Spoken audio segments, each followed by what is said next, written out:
Humans are many things. Often, though, we overlook the fact that humans are answering machines. We race to prescribe meaning to anything, and for every question that we are asked, we have to give an answer. A dog will uncontrollably run after a stick without stopping to think why. They are chasing that stick. They'll blindly ignore the other sticks around them to chase that one. And humans can be the same for a question. Blinkers on, we will hurl ourselves into answering the question in front of us, following the thinking pathways defined for us by that question. An easy example could be, what am I grateful for versus why does my life suck? It's not about finding the right answer, it's about finding the right question first. And so to solve many things in life, we do just need to ask better questions. And that is where today's guest comes in. Topaz Azides, whose name took me a very long time to work out how to say, even though it's spelt how it's said, well, he wrote the book called 12 Questions for Love. After having guided 1,200 couples through deep conversations over 10 years, he ended up crafting a 12-question experience that will create the most impactful and beneficial conversation that you could have in a relationship. And I will have to say straight away that when I first heard the idea pitched to me, I was so skeptical. I am very over the cheesy self-help books that sound like they'll give you an easy answer to something and is very shallow and doesn't address anything important or deep. But I did read Topaz's bio, and he had a philosophy degree from Berkeley and from Oxford. He became an Emmy award-winning director before then embarking on a crazy-sounding project where he built these 5-day retreats, taking people on a journey of self-discovery that, by all accounts, were actually incredibly impactful.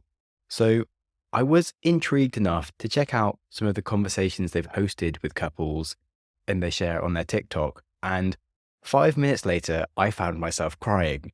And I was like, you know what? I think I need to interview this guy. And I'm so glad I did. I'm truly delighted to host this conversation with Topaz on the show. He is the current founder of the Skin Deep company and a project called The And, which is about the connection between individuals and how we build a strong partnership to become us and them. We have what I found quite an enlightening debate on the art of crafting better questions and disrupting our habitual routines to create more magical moments in our relationships and just every day. We even cover how to embrace the chapters of life and what it means to be alive. So Topaz has meticulously constructed answers to improving yourself to then improve your relationships after a life of asking himself the right questions to get there. So stay tuned for the show after the break. I'm going to start with, what does a growth mindset mean to you? The line that I always tell myself and I share with others is just that the path to growth is lit by your fears and your discomforts. So pursue them wherever they appear. So for me, a growth mindset is one who's aware of that and who leans into the places of discomfort or the things that scare them, because they know that on the other side of that is growth. So that's what comes up for me, a growth mindset. It's like looking at the things before you and pursuing a path, knowing and being fully conscientious of that its opportunities to grow. Okay, I think we're on the same page, because I was reading your work and thinking you lean a lot into discomfort with your types of questions. And I was like, this is perfect for me to link back to growth mindset. And you've just gone straight in with exactly what I was going to say. So nice. I think we are aligned. So you've written the book 12 Questions, and I really like the way you architected them. And you have a lot of experience as an experienced designer. What lessons have you had from designing experiences? Because you used to do like 5-day experiences that you took people on. What lessons from that did you use to then create these questions? Oh, great. So I call myself an experienced design architect, and take home value for anybody listening is be aware of what you call yourself. Be conscientious. Just like we should be conscientious of the questions we ask ourselves, we should be conscientious of what we call ourselves, right? For a long time in my life, I was a film director. Film directors don't make card games. They don't do immersive theatrical experiences. They don't do retreats.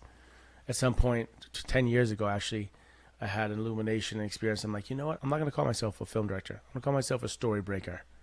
What's a story breaker? We all live by stories. We have stories. This is who I am. This is what love is. This is what money is. This is what power is. And then something happens. You move country. You get divorced. You meet the love of your life. You break a leg. You get cancer. Something happens that changes your story. Breaks your old story, creates a new one.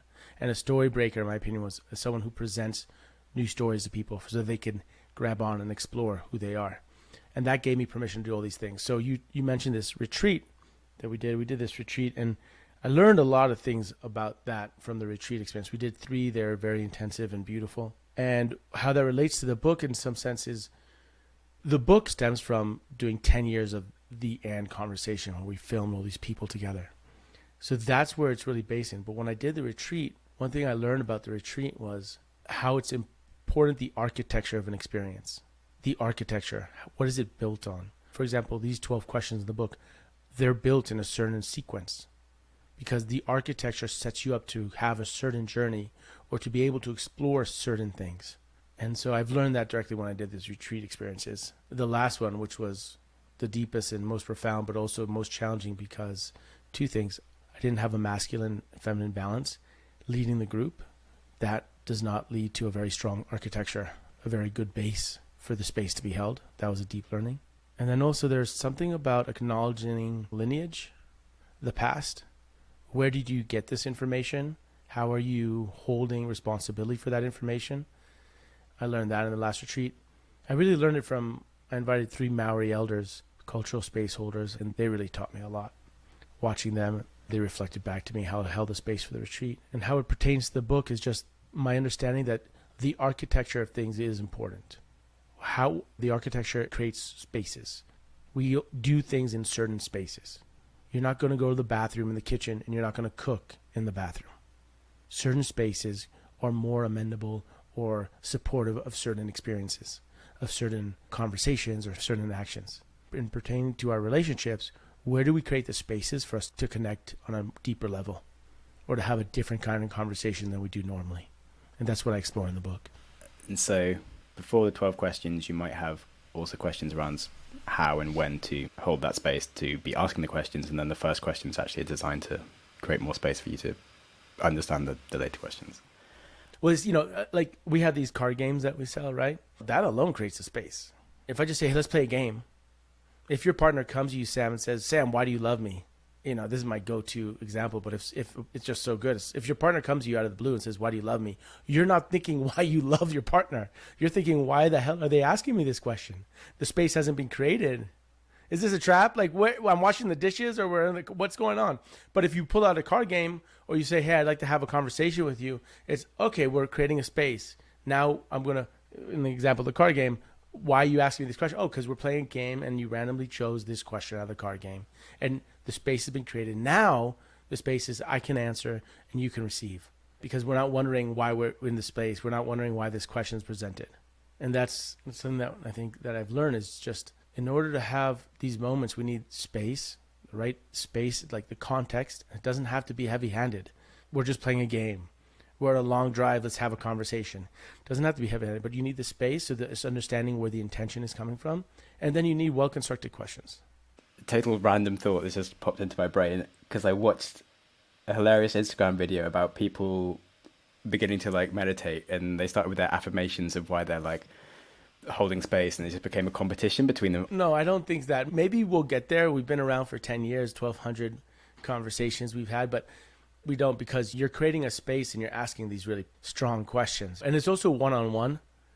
At least when we're doing the productions, it's one-on-one. You're looking your best friend in the eye. You're looking your ex-lover in the eye. You're looking at your dad in the eye or your son, and they're asking about the time that they may have disappointed you. And that's a serious, the stakes are high. And so what I've noticed is that people come in, and then once they start stepping into the space, they forget about the cameras.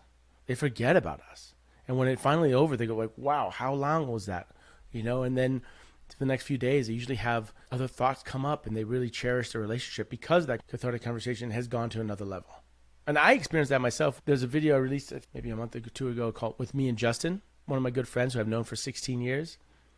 And me, who's been, the founder of the Skin Deep and creator of the End and holding the space, I then stepped in. I've done it 2 times with my father, which was profound and wonderful, but I've had those conversations with my dad or similar like that. But then this conversation with Justin, a good friend of mine, we never actually had that kind of, and it was so much fun. And it was such cherishing that even me after coming, I was like, wow, the end is awesome. You know, even though I've watched so many conversations, it was like, for me, I thought I was moved. I had a conversation with Justin we had never had before. And just reminded to me that, you know, there's so much space for exploration. There's so many unexpected things that we could cherish or talk about or illuminate that we don't.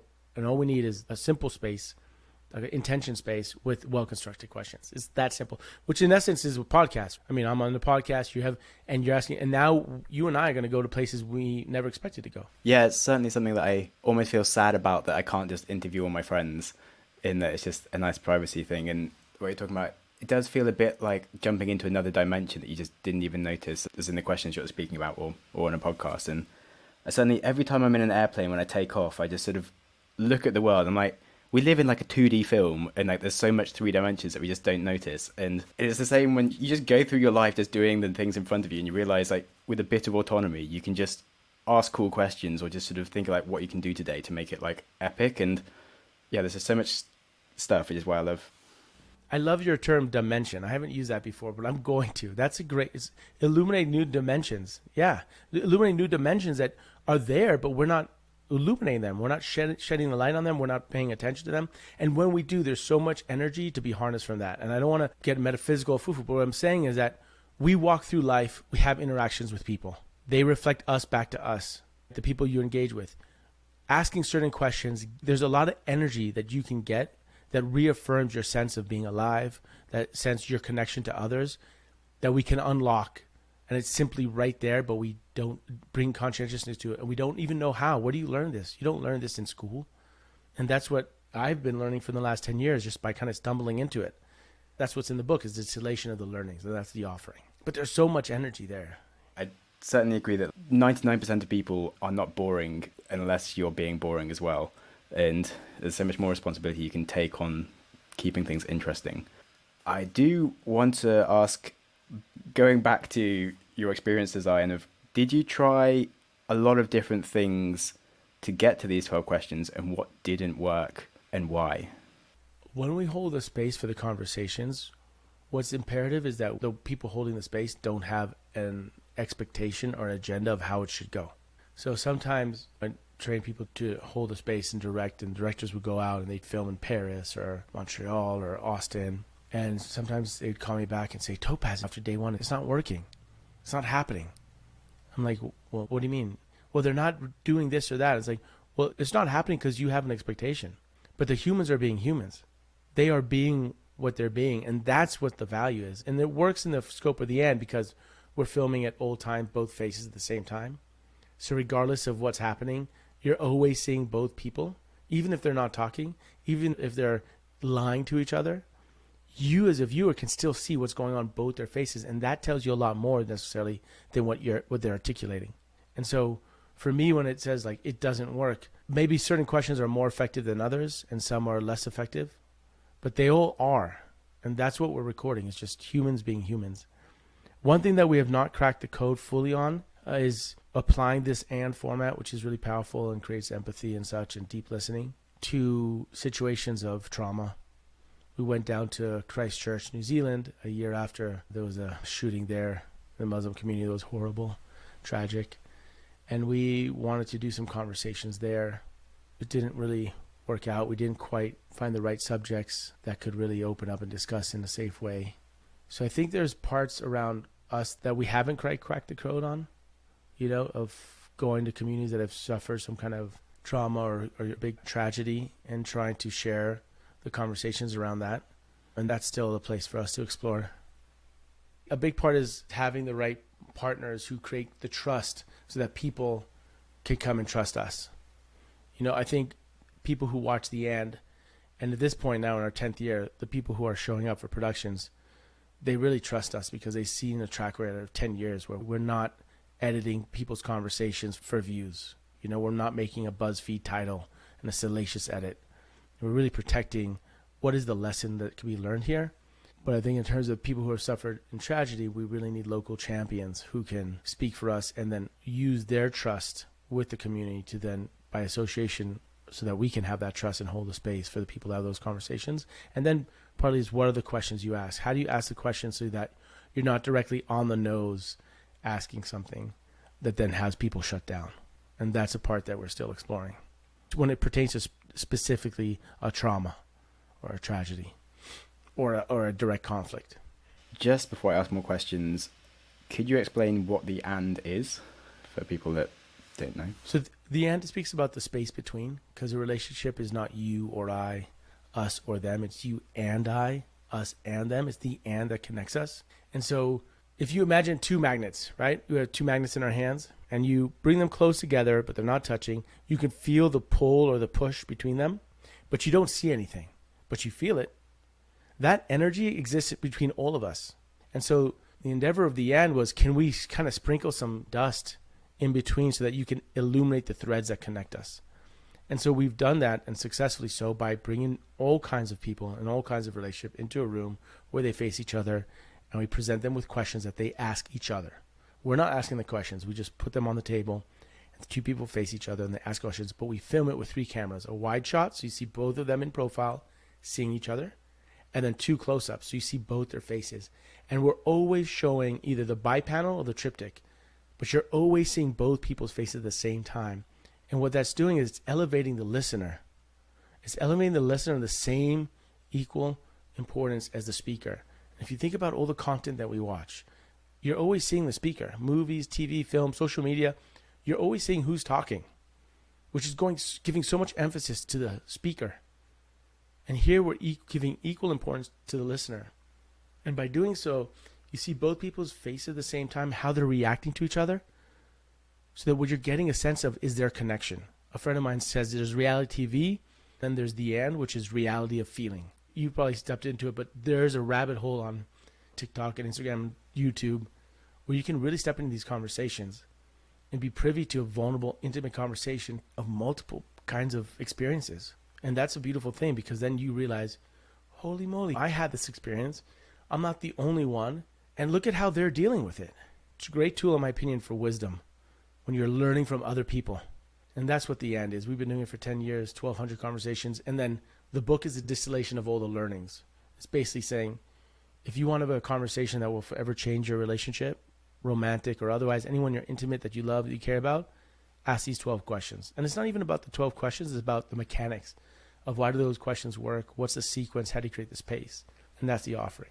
One thing I was wondering on the questions, of your 1,200 conversations, did you have very similar versions of the questions that you use that you've slightly changed for some small nuance? And what was the difference that the effect had? For sure. So my mom is a therapist. I'm not a therapist. My dad's an organizational therapist. I'm not a therapist. I was a filmmaker. So I learned by doing. So these questions and everything was trial and error. So one thing we learned was, for instance, when you create the space, people have a conversation, and you ask a question, what is our biggest challenge? That's giving you almost the arbiter of truth. You're now, to answer that question, you're going to say, this is our biggest challenge. And by that question is already framing as though you're going to decide what is the biggest challenge. But if you tweak it to what do you feel is the biggest challenge, all of a sudden there's more space, because this is your feeling. You can name anything you want, and there's not really something for us to have a confrontation around or conflict, because that's your feeling, that's your experience, or even what do you think? So when we speak to each other, just even creating this space for it being an opinion instead of the ultimate truth. And we ask each other questions about the truth all the time. If you think about the questions you ask your partners, people in your life, are you asking them a question, or are you being asked a question as though that puts you in a position where your statement is the truth, the absolute truth, versus asking, what do you think? What do you feel? What in your opinion? Just adding those words, do you think, do you feel, in your opinion, either any of them, creates a space like, hey, you are now free to say anything you want. And actually, I can't really argue with you, because that's your opinion, that's your feeling. And it doesn't come across as arguing if you think something different to me, or like, if I'm saying my feelings, like my feelings are probably more likely to be influenced by if you have some other information. Whereas if I say this is my fact and you have some other information, I now have to like defend my fact. That's a very small one. Another one is sometimes we make grammatical mistakes in the writing of it. And so it's like, well, this is not grammatically correct. I'm like, well, listen, if we're going to write formal, grammatically perfect questions, we're going to get grammatically formal answers. The question primes the answer. So if I make a slight grammatically mistake in the question, that error gives the person who's responding also permission to make an error. And they'll go that much further because it's not perfect. And so you're saying in the virtue of the question, that doesn't have to be perfect. I want real. Yeah. Seems like the definition of like bug is actually a feature. When we film, we never say action. We are not asking people to turn on. Okay, this is a moment and now we're rolling. Now action. Now be someone else. No. It is what it is. So on the end and everything we do and what we're offering other people is create spaces for us to be human with each other. We're not perfect. It's about the imperfections. And one of my favorite questions, what's your favorite imperfection of mine?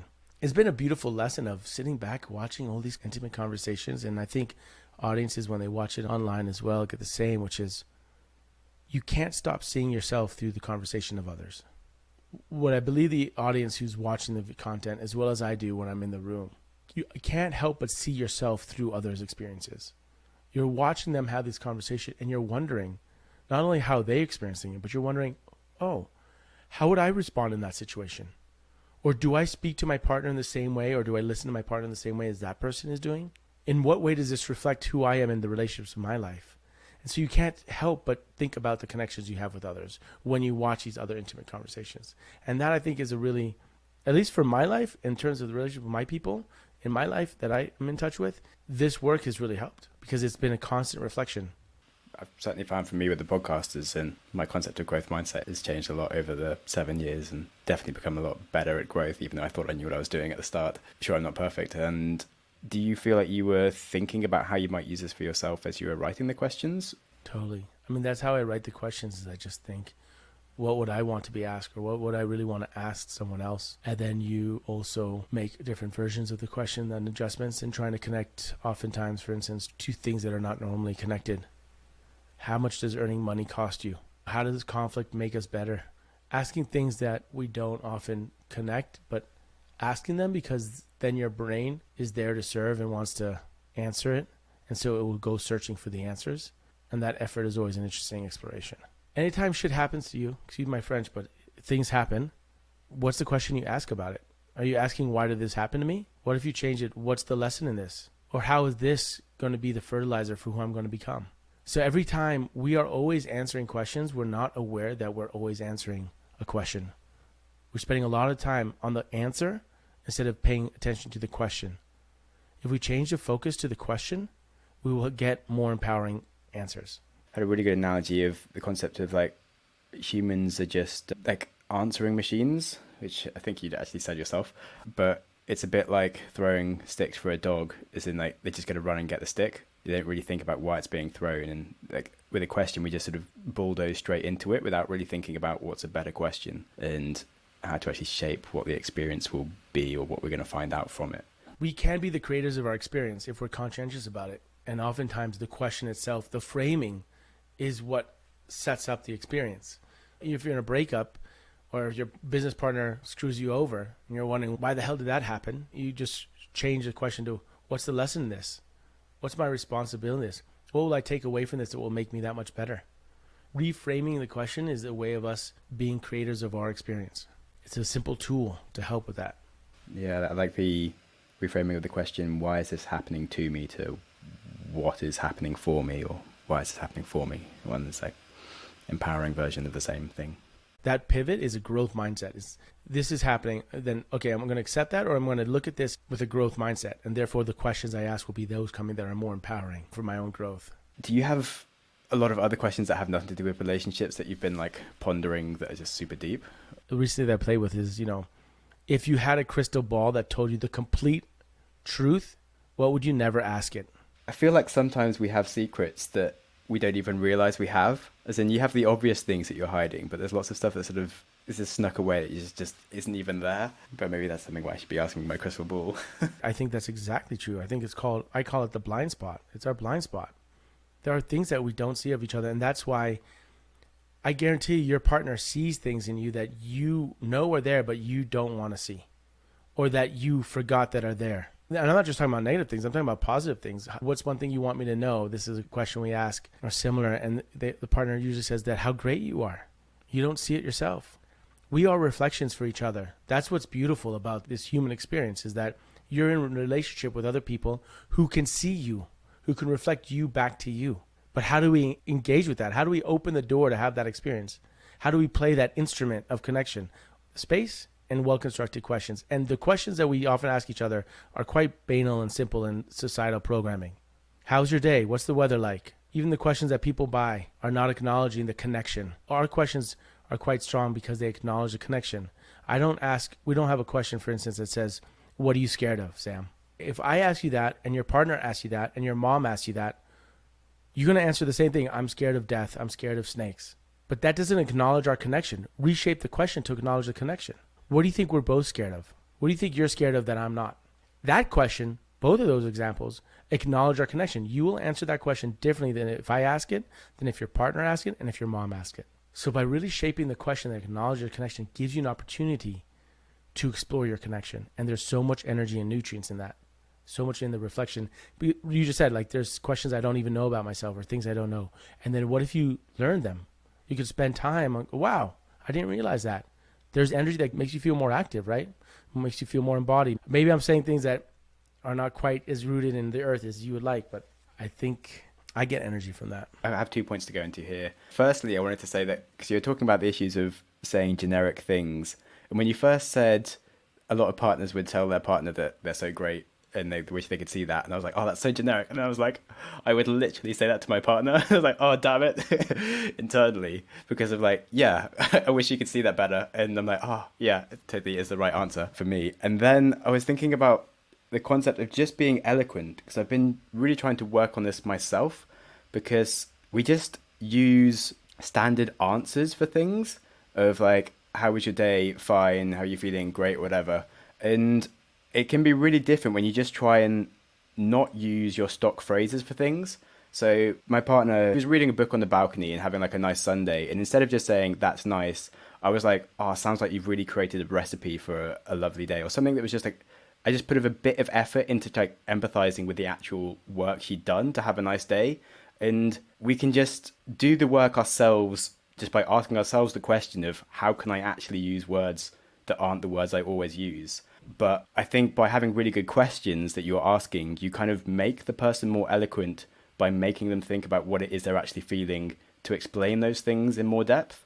That's beautiful. What comes up for me is that we all forget that every moment is once in a lifetime. But we forget that because in order to survive and make things efficient so that we're not overloaded, we compartmentalize things and say, oh, this is that, this is that, this is the same, this is the same.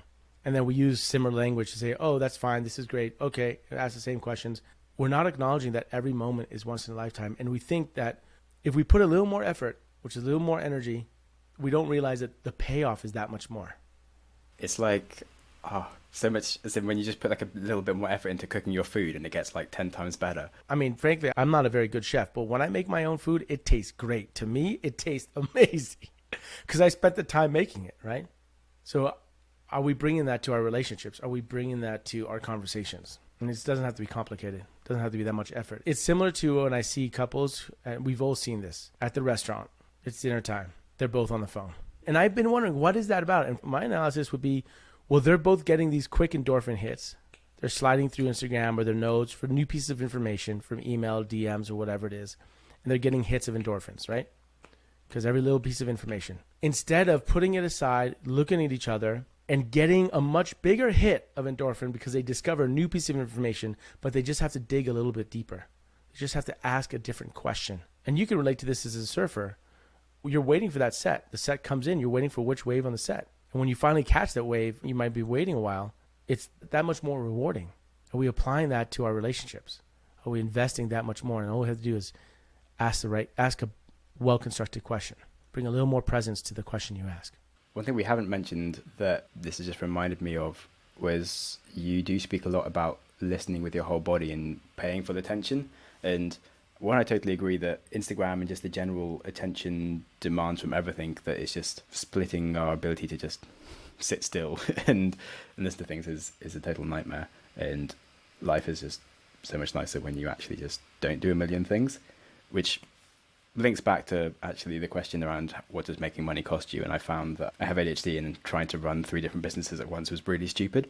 And that actually it's quite nice just running a podcast and having quite a lot of time to do things like go surfing and do stuff for my partner if she needs help on things. And it's really, really quite chill. And I don't need to be crazy rich because if I can do basically all I would do once I was rich, which has been super nice. And my mental health has been 10 times better. And I'm like, cool, I can just work on getting really good at being a podcaster for like another 7 years and actually be really good at this by the end of it. What comes up for me there when you say that, because I think that's really important, is to ask you the question why. But let me give a tool for the listeners, is question loops. So there's the question loop of why, and then you just ask why. So you answer it, and then you ask why again, and you ask why again. You just ask it 6 times through to find something deeper. But there's other question loops. Like you say, I want this. And so the first question is why, and you answer it. And then you ask the next question, what if it's already so? And then you say why. Then they answer that. And they say, well, what if that's already so? And you just do this question loop of asking the same 2 questions. And you go through that cycle of why, answer it. What if it's already so? Answer it. Why? Answer it. What if it's already so? And that takes you to interesting places. And constructing these question loops is a great way to really dig deeper to finding the reason behind why you're doing what you're doing. Because oftentimes we are in societal programming. Oh, I want a big $1 million house on Malibu, or I want this or that. Why? I want to be wealthy and rich because I can have free time. Well, you could be unemployed and have free time. Really questioning what it is that you want. But we need the tools to do that. So having these question loops is really helpful. One is like, why? What if it's already so? Why? What if it's already so? Right? Yeah, it definitely helps create more independent thinking for yourself as opposed to relying on the answers given to us from like society or our parents, or right, is really finding out what it is that, because by asking a different question, different opportunities arise. Different opportunities might give you a different sense of what it means to be alive. What have you found does it mean to be alive exactly? Well, I'll tell you what, I'm a father of a 4-year-old son and a 1-year-old daughter. My 1-year-old daughter literally just took her first steps alone about an hour ago, which I got on camera. I was so excited. Well, I got the second round on camera. The first one I was in shock, and then so one thing that has come for me now that at this point, because there's one thing I've learned. I'm 47 now. I'm a father of a 4-year-old and a 1-year-old, and I've had, like you, when I read your bio, I was like, well, this sounds interesting. I've traveled around the world, companies, and died 3 or 4 times, and I haven't done the ultra marathon stuff, but not gone on the same beaten path and find your own tread. Is that there are many chapters to life. I remember being 30 and wanting to be a filmmaker and talking to my friend, and she's like, but you're so young. I'm like, no, I'm not. I'm 30. Like, it has to happen now.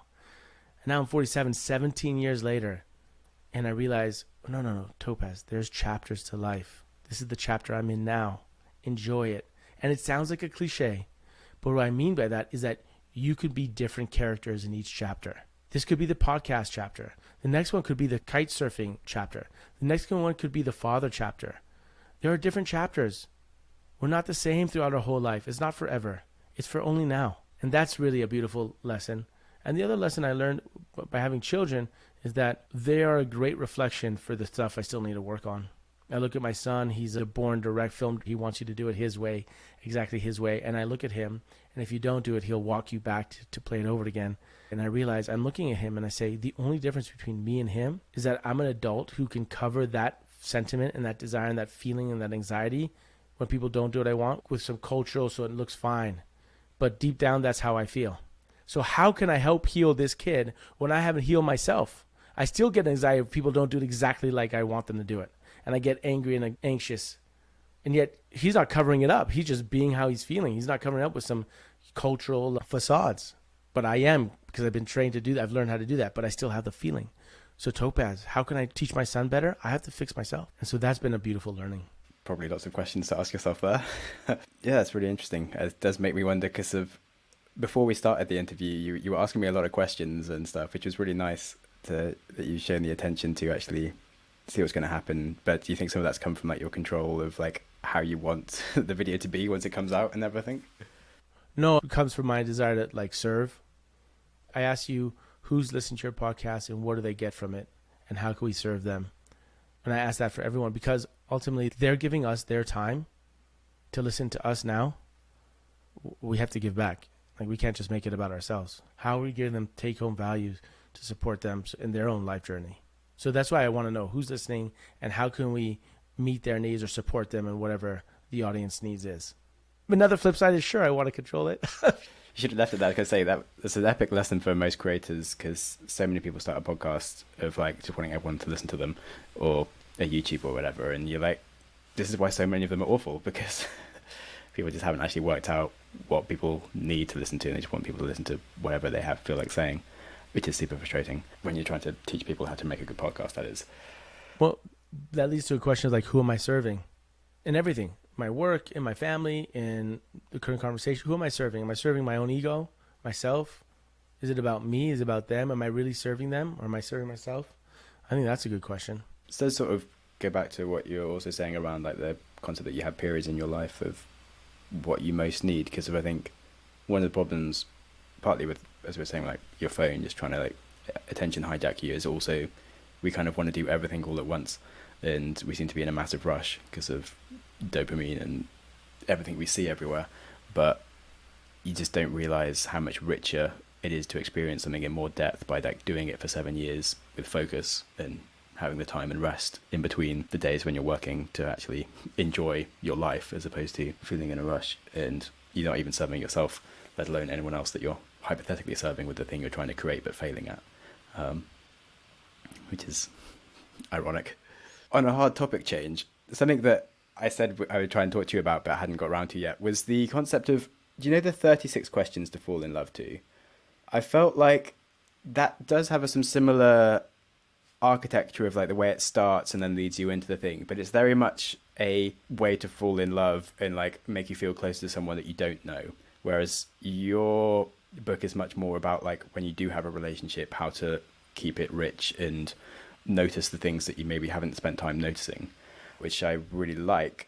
But in both sort of regards, I would say they can be almost too experientially rich and amazing. It can make you kind of think that everything is brilliant when perhaps it isn't. Because I was thinking I might ask you a question of like, which question was the most likely to make or break a couple? And like, did you have a question that resulted in everyone breaking up? But I felt like they probably isn't going to happen, and that like everyone just feels better after asking these questions. But surely some people of the 1,200 people you've interviewed actually should have broken up, because they can't all be like perfectly fixed now that they've had these conversations, but maybe they had a nice experience during it. People play and they want to break up from it, right? Sometimes that happens. But why is that happening? Because sometimes one partner wants to play and have a deeper conversation with their partner, and the partner doesn't want to play. What does that say about the relationship? Is that the only thing that one partner wants to participate with the other, but is getting rejected or is not participating with, they're not doing together? One thing I find is that sometimes we'll get a comment, oh, these questions are going to lead to a breakup. These are creating conflict. It's like, well, conflict is not necessarily bad. The question is how we harness conflict. You can utilize constructive conflict. How many times you have a fight with your partner that when you make up afterwards, you feel that much stronger. You feel the relationship is that much more resilient. Your love for this person is that much deeper because they're there with you. They face a challenge together. And oftentimes we're trying to avoid the discomfort. You don't want to have this conversation because it's uncomfortable. But on the flip side of this discomfort is growth. Our relationship will be that much stronger. That's much more fulfilling. I can look you in the eye and know that you've been there with me. You haven't left. And you're standing here with me, and we're facing it together, and we're going to grow and achieve and grow together with it. And so for those who, I know there's a lot of relationships, people who don't want to have the conversation. That's fine. But what else in your relationship is also vacant?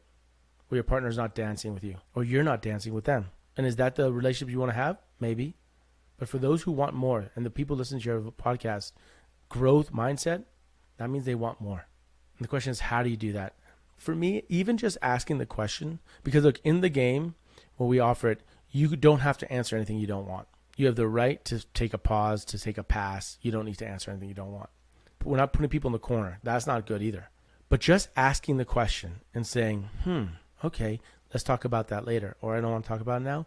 The question's been asked. You're both thinking about it. It has been unlocked. The seed has been laid, and it will come up. And maybe there's parts of your relationship that you do hide intentionally. That's only going to grow as a cancer, and ultimately it's going to take over the relationship and kill it.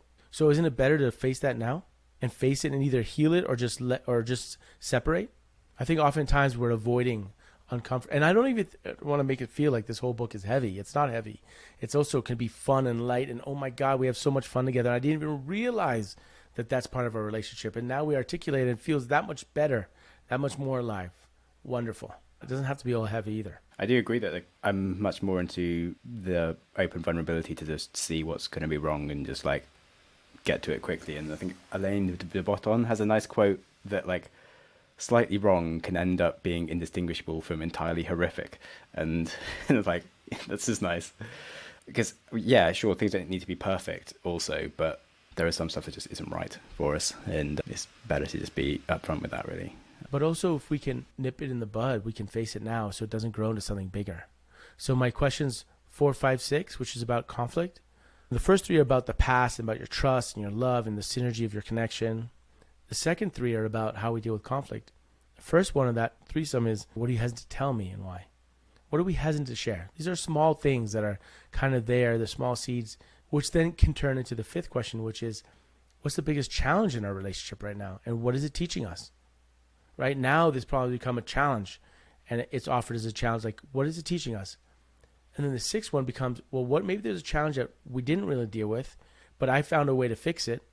And so the 6th one addresses that by saying, what's one sacrifice I've made that you haven't feel is acknowledged? Or what's one sacrifice you've made that you feel I haven't acknowledged? So then we're talking about something which if sometimes people make sacrifices in a relationship, and if it's not acknowledged, it can turn into resentment. And that's also this lingering cancer or tumor that's sitting there that could be, or a bug in the system that could really take it down. So just bringing it up creates a space for a conversation around it. And we need a guide for it. We need like a toolkit. We need the blueprints for how it works. And this is the offering. We're about to find out some of Topaz's favorite questions for life outside of relationships in just a minute. But firstly, one of my favorite questions is, how do I sustainably maintain focus and energy using the latest science in a single, easy to take formula without sacrificing an entire kitchen cupboard that ends up looking fit for a drug lord because it's stuffed full of 16 bags of the highest quality ingredients known to man for your brain health? Yes, that is a question I ask myself. I do have ADHD. Anyway, the answer is Magic Mind. It's just a single daily shot that has all of the best ingredients, which saves you time and money. And I really do hope you try it because it will improve your life. And I also hope they continue sponsoring me because I really, really like it. So how do you buy it? Well, head to magicmind.com/growthms and use the code for my listeners, growthms20 at checkout, which will give you 56% off even if you are already a customer.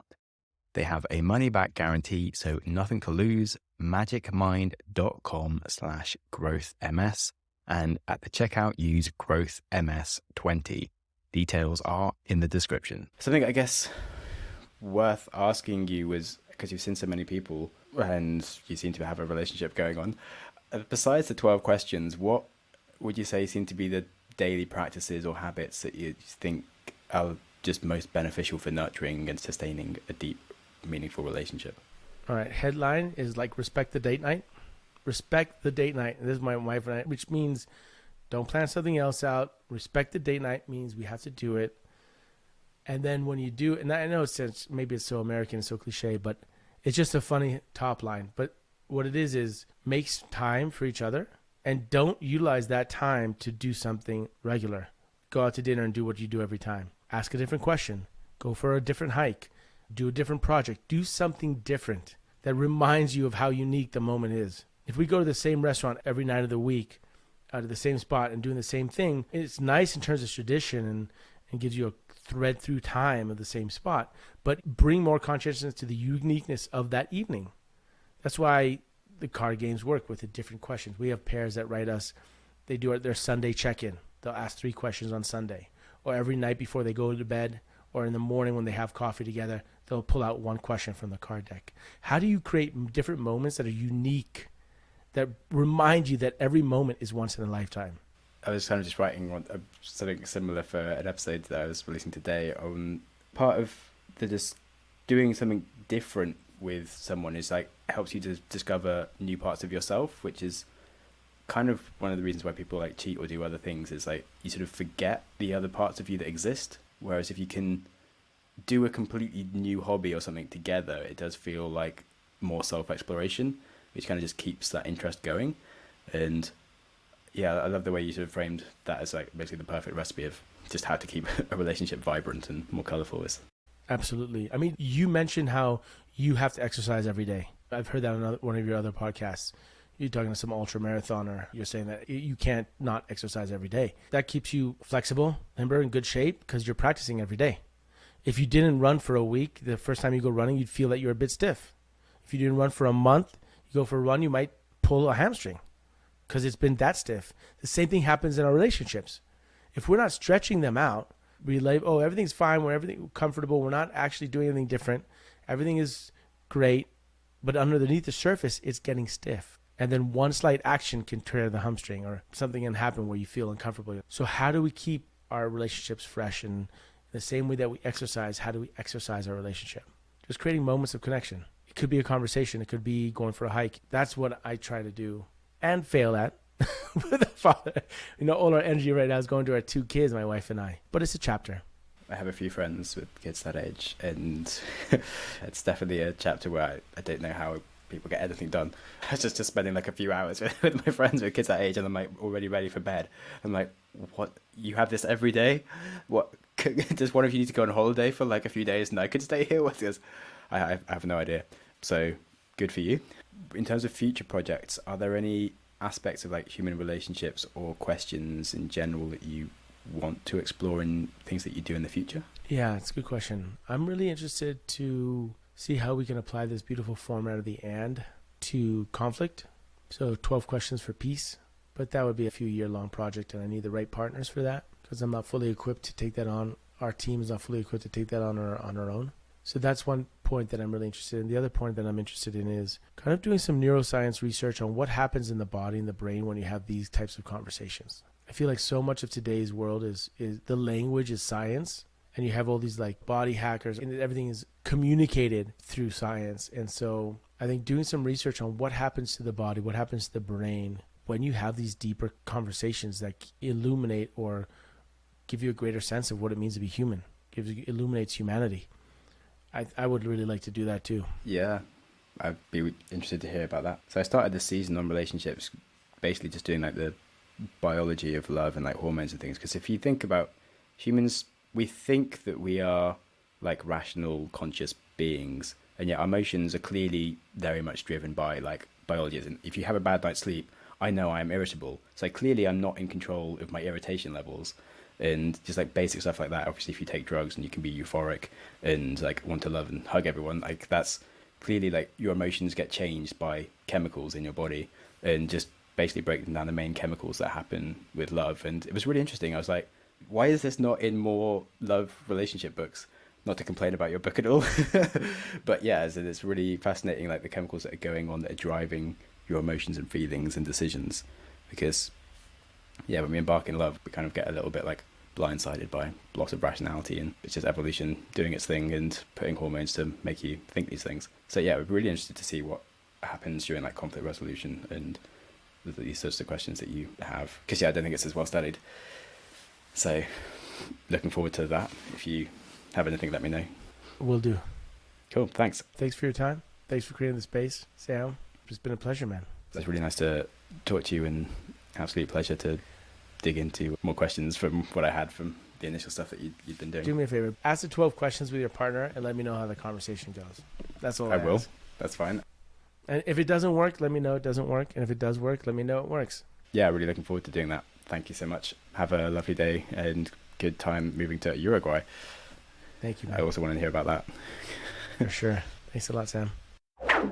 Now, checking in 2 weeks later as we release this episode, I can confirm that I did go through the 12 questions with my partner, and it was a refreshing, deepening, and enlightening thing to go through. It's certainly impacted beyond just the conversation and with the way that we notice things, and I feel more in touch with the special moments that we have every day that have the potential to become the memories that we cherish in the future. So it was a really special process, and thanks Topaz for writing the book and also talking to me. I would totally recommend that you do read the book on the 12 questions for love to get the most out of it. Besides the carefully crafted questions, he offers a lot of insight into how to build space and how to build better questions in general, whilst also expanding on what the specific questions in the book will mean to your relationship and how you can proactively improve the area that they relate to. But also, that said, if you can't afford a book for whatever reason, you can watch his project, The And, on TikTok and YouTube, and you might be able to work out the questions for yourself. But I would remind you that if you ask them in the wrong order, it could become messy and not work so well, and that the book has just a lot more advice on the whole thing, and it's really good. And then, yes, the actual episode was a great set of lessons from a renowned philosopher and experienced architect, which I hope really helped you. It was certainly a great way for me to launch back into having interviews again on the show, as it has been a while, as I was in Nepal for the final 3 months of last year and have only just started doing these again. We shall definitely be having more experts in science and philosophy or specific aspects of human behavior and performance on the show going forwards. So any questions or suggestions for guests that you want me to have on the show, please do let me know. If you learned anything, and then, of course, if you can, please leave a good rating. It is the number one thing to make me feel good at night, and it's also the best thing for me to show off to my podcaster friends with during the day. So you're really making a difference there when you do leave me a good rating. Thanks in advance. And back to a serious note, any questions that you want answered on the show or feedback you have for me, stick them in a comment or reach out to me at growthmindsetpodcast@gmail.com. Thanks again for everybody who has been doing that. And now, finally, remember that life is really short. It is too short for bad conversation and shallow connections. So level up your questions, and also don't put off your dreams, goals, or feeling of being content until you hit some target or other. You need to get comfortable living life here today, because that is where life is lived. So be kind to yourself, and whilst you're at it, be kind to someone else too.